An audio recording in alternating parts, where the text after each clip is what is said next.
오늘도 예배 자리에 오신 여러분들을 환영하고 축복합니다. 우리 옆에 교류가 반갑게 인사하고 시작하겠습니다.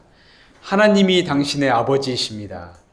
하나님이 당신의 아버지이십니다. 이번 한 주도 참 힘든 한 주였습니다. 연일 계속되는 찜통더위로 인해 뭔가 마음이 지쳐만 가는 그런 한 주였던 것 같습니다. 숨막히는 더위 속에서 시원한 냉수 한 잔이 간절하듯 오늘 우리도 말씀을 사모하며 들을 때에 우리의 모든 상황을 아시는 주님께서 우리에게 참된 위로와 새 힘을 허락해 주시기를 간절히 바라고 축복합니다. 아멘. 기독교인들의 삶에서 가장 중요한 것 하나를 꼽자면 단연코 기도를 꼽을 수 있습니다. 기도가 왜 중요하냐면 기도는 하나님과 우리가 친밀한 관계를 맺게 해주고 또한 하나님의 마음과 뜻을 깨닫게 해주며 또 하나님으로부터 오는 그런 은혜들을 받을 수 있는 통로가 바로 기도이기 때문입니다. 성경에 등장하는 믿음의 사람들도 다 하나같이 기도의 사람들이었는데요. 바울이 빌립보서 4장 6절에서 말하듯 아무것도 염려하지 말고 오직 모든 일에 기도와 간구로 너희 구할 것을 감사함으로 하나님께 아뢰었던 사람들이었고 하나님은 그들의 기도를 기뻐하시며 사람이 가늠할 수도 없고 또 알 수도 없는 놀라운 은혜들을 공급해 주셨습니다. 하나님의 아들이었던 예수님도 역시 기도하신 분이었습니다.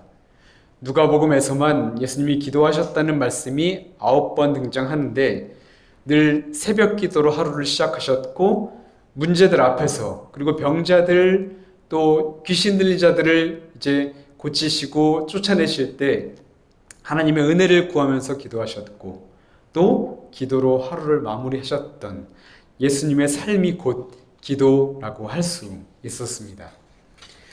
오늘 본문 1절에서도 예수님은 여전히 기도하고 계셨는데요. 제자들은 예수님이 기도하시는 모습을 보면서 너무너무 궁금했던 거예요. 예수님은 어떤 내용의 기도를 드리실까? 예수님의 기도는 우리의 기도와 무엇이 다를까? 그래서 한 제자가 예수님께 나와 묻습니다. 주여, 세례 요한이 그 제자들에게 기도를 가르쳤듯이 우리들에게도 기도를 가르쳐 주십시오라고 요청했던 것이죠. 당시에는 스승이 제자들에게 기도문을 만들어줘서 함께 똑같은 내용으로 기도하는 문화가 있었기에 자신들도 예수님께 기도를 배워서 함께 같은 내용으로 기도하고 싶었던 것이었습니다. 물론 이 요청의 배경에는 당시 큰 인기를 누리던 세례 요한의 제자 그룹과 또 자신들의 그룹들이 미묘한 경쟁 관계에 있었기 때문에 나왔던 요청인지도 모릅니다. 왜냐하면 누가복음 5장 33절을 보면 요한의 제자들은 자주 금식하며 기도하는데 왜 예수님의 제자들은 그렇지 않느냐라며 사람들로부터 비판을 받기도 했었으니까요. 이렇게 비교를 당하는 그런 그룹이었습니다. 그러나 예수님께서는 그들의 미숙함까지도 품으시며 그들의 진정 마음 깊숙이 있는 그 마음, 주님처럼 간절하게 기도하고 싶은 그런 영적 갈망을 보시고 예수님은 어떤 의도든 상관없이 사랑하는 제자들에게 올바른 기도의 모델인 주기도문을 친히 가르쳐 주시게 되었던 것이죠.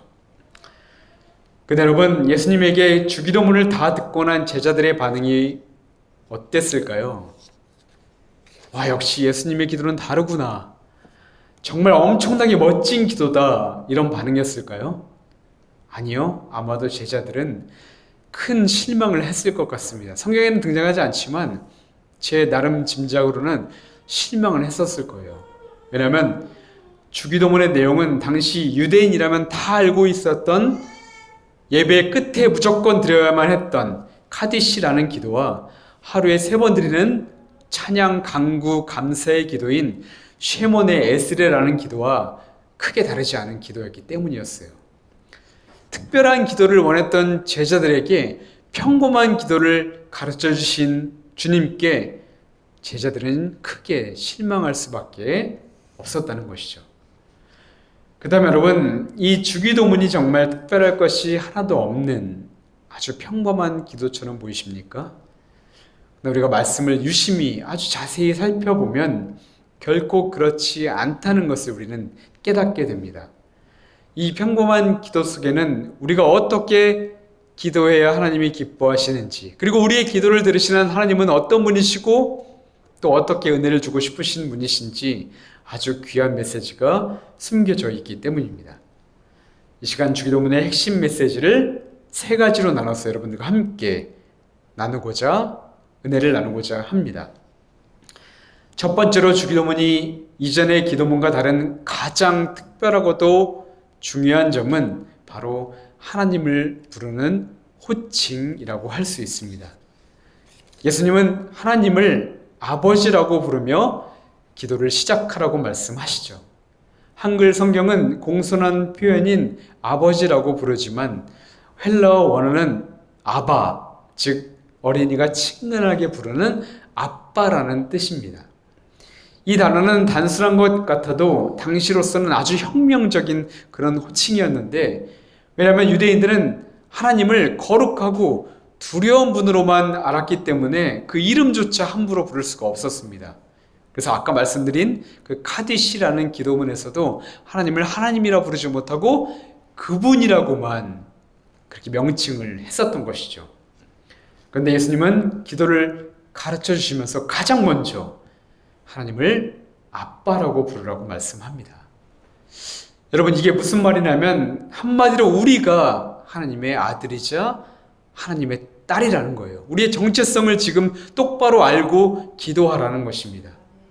온 세상을 창조하시고 다스리시는 전능하신 그 하나님이, 독생자까지 내어주신 그 사랑의 하나님이, 그 위대한 하나님이 바로 너희의 아빠다라고 선포하신 것이었습니다. 그러니 어린아이가 아빠에게 부탁하듯이 모든 염려를 다 내려놓고 아주 깊은 신뢰 가운데 기도하라고 주님은 말씀하고 계시는 것이죠. 저에게는 이제 14개월 된 아들 수호가 있습니다. 지난달까지는 말이 안 통하는 거예요. 아무리 가르쳐도 행동도 안 하고 언제 크나 걱정했는데 놀랍게도 2, 3주 전부터 갑자기 대화가 되기 시작하는 거예요. 믿어지지 않겠지만 제가 수호 이제 기저귀를 갈아주고 나서 수호야 이거 쓰레기통에 버리고 하면 그걸 들고서 쓰레기통 앞에 가서 문 열어달라고 이제 기다립니다. 문 열어주면 이제 탁 자기가 던져놓고 막 좋아하더라고요. 또 뽀뽀해달라고 하면 요즘 뽀뽀해주고, 하트해달라고 하면 하트해주고, 아빠라고 부르라고 하면 아빠라고 불러줍니다. 수호도 똑같이 표현을 하는데요. 이제 배가 고프면 배고프다고 쓰다듬고, 얌얌 먹고 싶다고 이야기하고, 또 나가고 싶으면 저 현관을 바라보면서 손가락질을 합니다. 그리고 자기 안아달라고 위로 손을 뻗는 모습을 보면서 볼 때마다 놀랍고 또 그렇게 기쁠 수가 없었습니다. 왜냐하면 이제 아이와 대화할 수 있고 마음을 나눌 수 있기 때문이었죠. 근데 여러분, 문득 우리 하나님 아버지의 마음도 이어가지 않을까 생각합니다. 하나님은 자녀인 여러분의 음성을 듣고 싶어 하시고 여러분과 마음을 나누기를 기다리시는 아빠이기 때문입니다. 바라기는 아빠에게 모든 것을 신뢰하고 의지하는 자녀의 마음으로 기도할 때에 우리의 작은 속삭임에도 귀 기울이시고 기뻐하시는 아버지 하나님을 발견하는 저와 여러분 되시기를 주님의 이름으로 축복합니다. 아멘. 둘째로 살펴볼 말씀은 3절인데요. 우리에게 날마다 일용할 양식을 주옵시고 라는 말씀입니다. 여기서 중요한 단어가 바로 일용할이라는 단어인데요. 이 단어는 성경 전체에서 오직 이곳에서만 예수님만 사용하셨던 아주 특별한 단어이기 때문입니다. 일용할이란 단어는 우리가 생각하기로는 그를 그저 하루 먹고 살 양식이라는 뜻으로만 기억하는데, 하지만 일용한을 원어로 보면 에피우시온으로서 뛰어넘다는 의미의 에피와 존재하기 위한이라는 의미의 우시아가 합쳐진 단어입니다. 그러니까 일용할 양식이란 우리가 존재하기 위해 필요한 것을 뛰어넘는 양식이라는 것을 의미하는 것이죠. 다시 말해 예수님은 너희가 기도할 때 그저 하루 먹고 살 양식을 위해서 기도하는 것이 아니라 영생을 위한 양식, 즉 우리의 영혼을 배부르게 하는 양식을 하나님께서 마음껏 내려주시기를 기도하라고 말씀하셨던 것이죠. 우리의 기도가 단지 세상적인 것을 달라고 손 벌리는 기도를 뛰어넘어 우리의 영을 살리기 위한 그런 생명의 양식도 충만히 달라고 기도하라고 말이죠.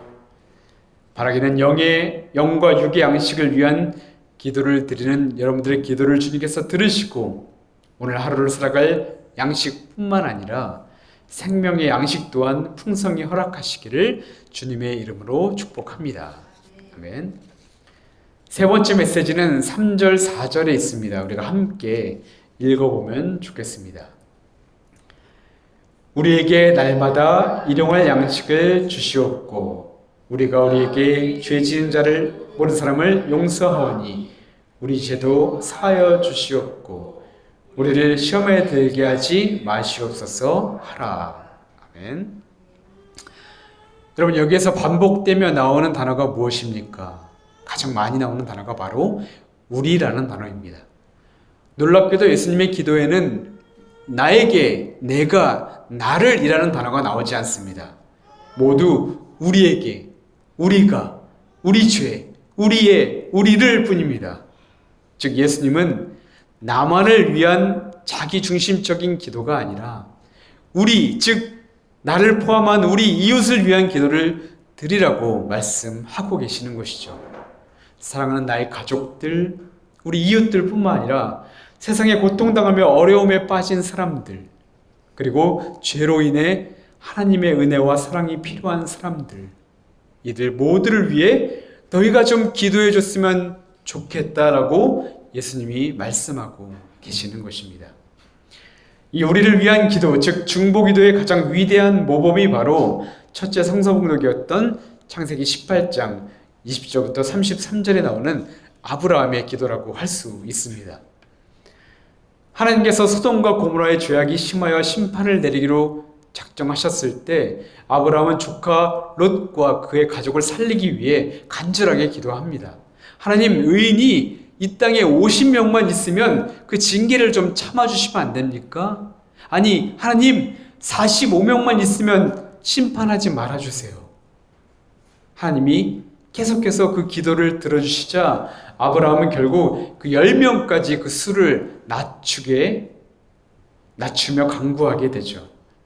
어쩌면 우리 인간적으로 봤을 때는 어린아이가 떼쓰는 것 같아 보이는 기도처럼 보이지만 아브라함이 롯과 그의 가족이라도 어떻게든 살리고자 하는, 그렇게 하나님께 애원하는 간절한 기도였습니다.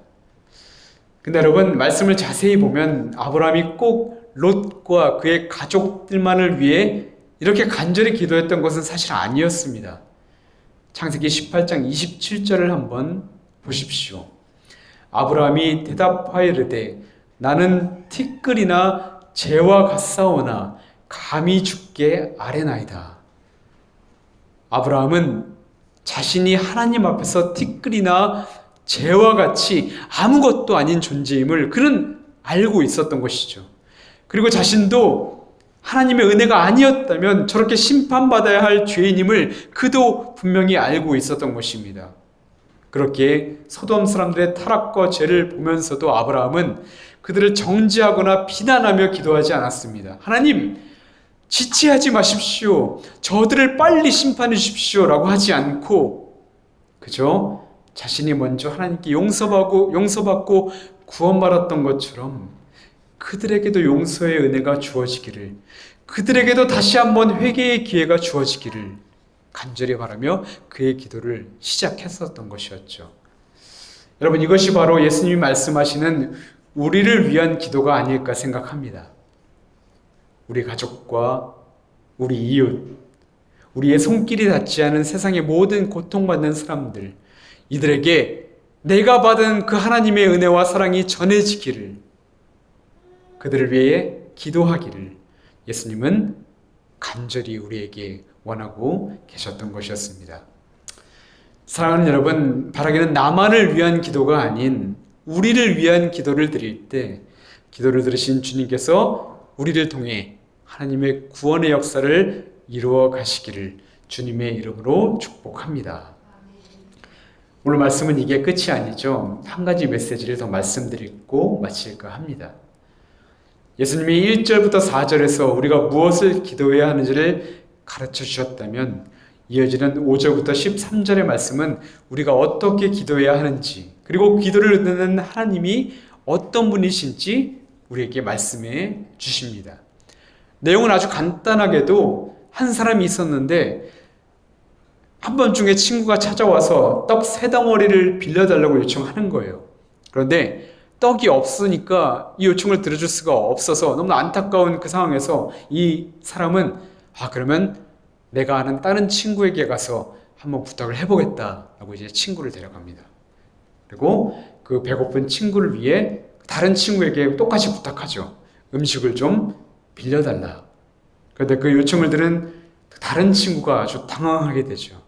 왜냐하면 당시에 그 팔레스타인의 집들은 되게 작고 방도 하나뿐이어서 그 요청을 들어주려고 불을 켰다가 혹여나 식구들이 깰까봐 걱정됐기 때문이었습니다.